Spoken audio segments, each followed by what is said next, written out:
In Agra, India, in the North Province, Uttar Pradesh, lies a magnificent work of Mughal architecture that is often referred to as one of the seven wonders of the New World. Attracting a staggering number of 8 million tourists each year, this place on Earth is one of India's finest. In this episode, we will be learning about an expansive ivory white marble mausoleum, the iconic Taj Mahal.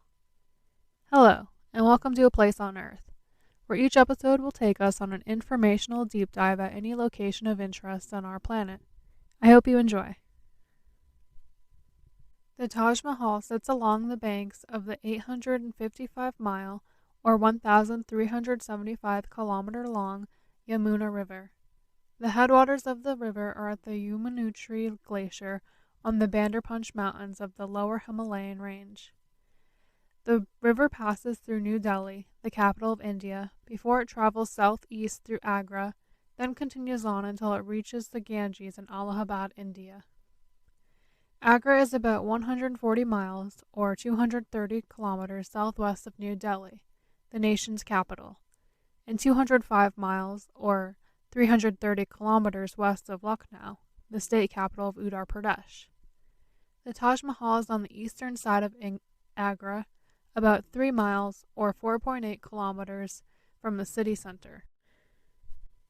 The entirety of the Taj Mahal consists of 42 acres, upon which are several structures, gardens, and a 45-foot or 13.7-meter long reflecting pool. The Taj Mahal is built on a 22 feet or 6.7-meter tall platform, and the entire height from ground to the top of the dome is 240 feet or 73.1 meters. That is roughly 16 stories high. The total ground area within the structure of the Taj Mahal is 34,596 square feet, or 10,544 square meters. That's nearly 2/3 of an American football field. The Taj Mahal is made out of brick and lime mortar and veneered with red sandstone and white marble. The wooden foundations are made of ebony. Much of the structure consists of many decorative inlaid designs made out of yellow and black marble, and up to 40 different types of precious gems such as jade, jasper, turquoise, sapphire, emerald, etc. Carved within these stones is calligraphy from the Quran, and geometric designs consisting of vines, flowers, fruits, and more abstract patterns. The Mughal dynasty was of a Muslim Turkic-Mongol origin that ruled much of northern India from 1526 to 1857. 7 generations of rulers reigned over this empire during its time, and it was the Emperor Shah Jahan who had the Taj Mahal built in order to immortalize his late wife, Mumtaz Mahal, after she died in childbirth in 1631. Shah Jahan, also known as Prince Khurram, was born on January 5, 1592, in Lahore, which is now in Pakistan. He was the 9th child and 3rd son of his father, the Emperor Jahangir, also known as Prince Salim before his ascension.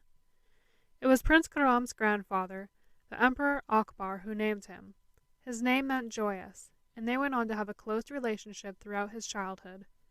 Khurram was even taken in to live with his grandparents, who considered him to be more like a son. His grandfather Akbar provided Khurram with a rich education ranging from arts, languages, martial arts, and Hindi literature. Khurram's eldest brother, Khusrau, had also been taken in by his grandfather Akbar. Akbar shaped his eldest grandson and aimed at having Khusrau succeed him rather than his own son, Prince Salim. This infuriated Salim, and there was much tension between father and son. When Akbar was dying in 1605 when Khurram was 13, the political tension between Khurram's eldest brother and his father created physical danger for him, and he was sent away to live with his mother, despite not wanting to leave his dying grandfather's bedside. His mother, Jakat Gosin, whom he had been separated with at birth, took him in, and they formed a close bond. He loved his mother immensely, and is said to have been inconsolable when she died in 1690. In 1605, after the death of Akbar, Khurram's father defeated a rebellion from his son, Prince Khusrau, After the rebellion, it became clear that his eldest son would no longer be favored in eventually succeeding Prince Selim, so now Prince Khurram was to become emperor after the death of his father. The rest of his adolescence was spent continuing his training and education and building a relationship with his father. In 1607, Khurram became engaged to Mumtaz Mahal when they were about 15, and 5 years later they were married. Mumtaz was born in Agra to a father of Persian nobility who held a high position, and she was also the niece of Khurram's stepmother, Nur Jahan.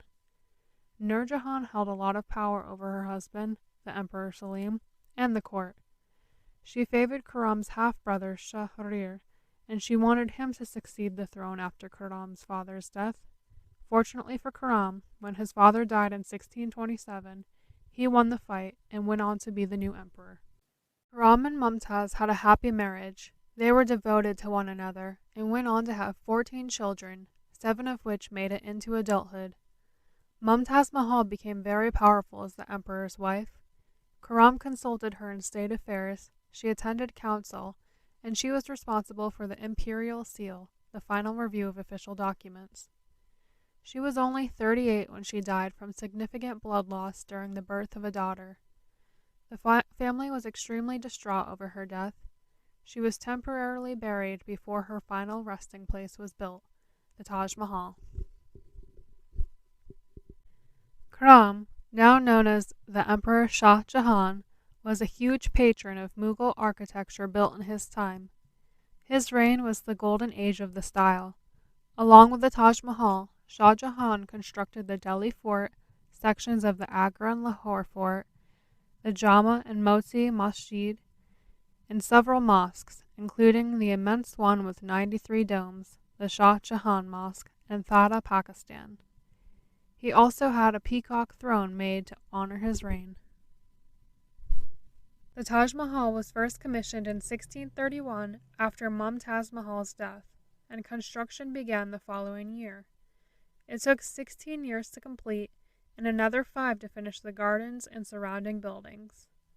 To begin building, an area of about 3 acres was first excavated and leveled at about 160 feet or 50 meters above the Yamuna riverbank.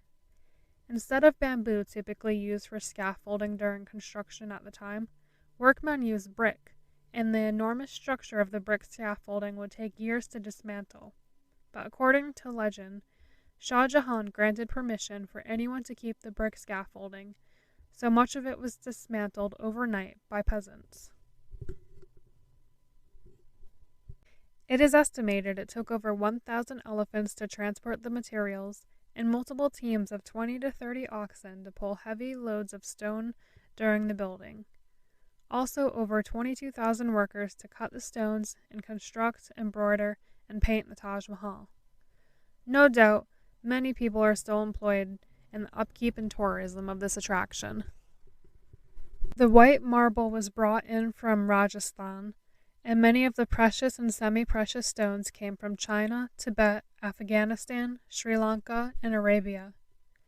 A tampered earth ramp was built to move material in and around the construction site, along with elaborate post and beam pulley systems to move large blocks into place. Water from the Yamuna River was brought in by an animal-powered rope and bucket mechanism. The today cost of this over 20-year construction process is over $1 billion in today's money. Not long after the completion of the Taj Mahal, Shah Jahan was overthrown by his son and banished to the Agra fort where he could see the Taj Mahal. When he died, he was buried in the mausoleum next to his wife, Mumtaz Mahal. In the 18th century, Agra was invaded by the Jat rulers of Bharatpur. They stole 2 chandeliers, gold and silver screens, and the gold shield that covered the top of the main dome. By the 19th century, portions of the Taj Mahal had fallen into disrepair, until British Viceroy Curzon ordered a large restoration project that was completed in 1908. He also remodeled the gardens to be in the European style that still remains today. During World War II, scaffolding was erected to protect against potential threats from the Japanese, and again put up from 1965 to 1971 during the India-Pakistan War. In recent years, a large zone of very strict emissions laws has been placed around the Taj Mahal in order to protect against environmental pollutants and acid rain, which is turning the monument a golden brown color. This mostly comes from the Yamuna River that has become polluted and harsh, partly because of an oil refinery upriver. There also has been a decline in groundwater around the Yamuna River, and this is threatening the structural integrity of the Taj Mahal, where cracks along its base are starting to form. After an earthquake in 2011 and bad storms in 2018 and 2020, damage to the building has been reported, and it is unclear if this monument will survive far into the century. The magnificence of the Taj makes it one of the most sought-after destinations in India. Its ivory-white marble dome is a familiar sight to most people around the world. The Taj has been featured in countless movies and in countless images most of us will stumble on through our lifetime. People often visit the Taj by way of New Delhi, the closest city with a bustling international airport. From there, it is relatively easy to travel via public transportation or car to Agra. However, Agra does have a small domestic airport that one could fly into if they wished. Said the best time to visit the Taj Mahal is in the early morning, when the crowds are low and the morning mists glow in the red light of the sunrise. The light of day plays a noticeable role in the appearance of the Taj. In the low light of sunrise and sunset, the marble appears soft and milky, while in the bright light of day, the marble reflects the sunlight to give it a dazzling pearly sheen. India is known for its heat, so the most popular time of year to visit is from November to March.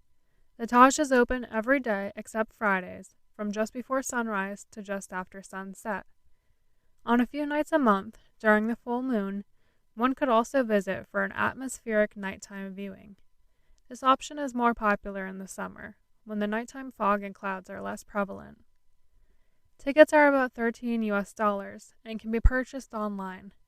Just like many other iconic tourist locations around the world, one must be careful of scammers and tourist traps in the surrounding area. Food, backpacks, and camera tripods are not allowed in the Taj. During nighttime viewing, mobile phones are also not allowed. However, small bags, umbrellas, and cameras are permitted. The Taj is also handicap accessible. Be sure to enjoy the views of the Yamuna River, gardens, and sparkling reflection of the Taj in the reflecting pool out front. While in Agra, check out any other tourist attraction like the huge Agra Fort and have your fill of Indian street food that awaits you on the streets. This beloved treasure of India will no doubt continue to attract millions and hopefully be preserved far into the future. When visiting, make sure to be respectful. While crowded and no doubt chaotic at times, this is a sacred place and of cultural importance. I hope you've enjoyed this episode of A Place on Earth, and will join me again as we travel the world.